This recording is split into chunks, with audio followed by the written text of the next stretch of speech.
यहाँतिर हिउँ हेर्नुहोस् त यहाँ एक तले भन्दा बोरी छ हिउँ यहाँ हिउँ पहिरो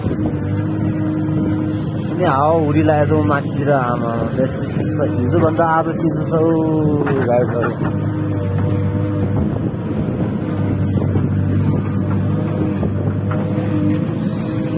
कसरी जाने होला हामी पनि यहाँ गाह्रो भइरहेछ शान्ता कहिले पुग्ने हो अनि शान्ताको जनताहरू के गर्दै होला अहिले है बिचरा जोक छ हिजो ओके टोकेमा एकछिन कुरा भयो थियो शान्ताको जनताहरूसँग चाहिँ मेरो चाहिँ म आउँदैछ मिसिन लिएर बाटो खुल्दैछ भनेर चाहिँ बेसी खुसी भएछ भन्ने खबर मलाई अहिले पायो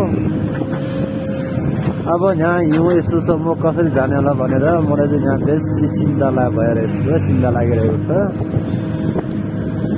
एकदम गाह्रो भइरहेछ के गर्ने होला